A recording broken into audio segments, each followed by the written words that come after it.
All right, Job chapter 21, let's call this one chipping away, quite simply, without common sense, as Job, now having had his pleas for mercy from his friends denied, once again having Zophar take a situation that has begun to de-escalate and adding more fuel to the fire with his response, Job is now going to be inflamed again. And even though he asked for mercy in his previous defense, this time he's going to be like, okay, listen to me, and then mock on, reminiscent of what he said in chapter 17 after he had originally begun to rediscover his hope and his confidence.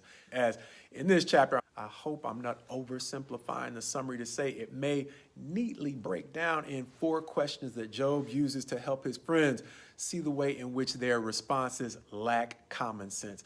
When he's going to seem to say, okay, since we can't let go of this wicked thing, verse 7, why do the wicked live, reach old age, and grow mighty in power? He's going to carry on to say in verse 17, how often is it that the lamp of the wicked is put out? He's going to go on even further to say in verse 29, have you not asked those who travel in the roads, and do you not accept their testimony that the evil man is spared in the day of calamity, that he is rescued in the day of wrath? And then ultimately he's going to say in verse 34, if you can't answer these questions, how then will you comfort me with empty nothings? And that question of how will you comfort me may really get to the point of how they have really lost focus on comforting Job, and they've really begun to comfort themselves. How do we know? Because in verse 2, Job leads off by saying, keep listening to my words and let this be your comfort. Even though he is not specifically calling them out for comforting themselves,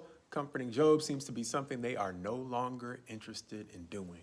Quite possibly now finding comfort in his suffering, as they have moved into speaking about the wicked in broad generalizations, sometimes called absolutes, that are completely inconsistent with common sense, as Job's questions have brought out.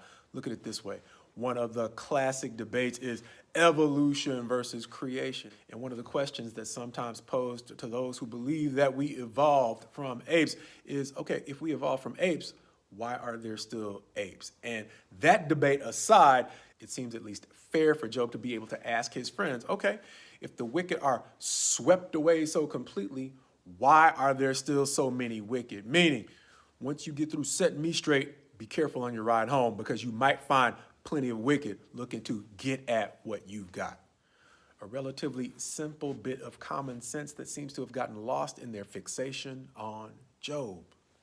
Which reminds me of something one of my professors tried to hammer into us years ago when he would simply say, a brick is not a wall. And as I have a brick wall back in this here background, it's a perfect illustration how it can be easy to fixate on a single piece of evidence to the point where that's all we see, losing track of the fact that my favorite piece of evidence, no matter how persuasive it might seem, is not a universal law any more than a single brick is an entire wall. Likewise, even if Job's friends were able to prove him wicked, that would not be the kind of foundation that they would need to spin the kind of broad generalizations, or once again, absolutes that they've begun to spin about wickedness in general. And I think that I've observed that both in preaching and in life, we are more likely to exaggerate simple facts into eternal truths the more we reason in our feelings.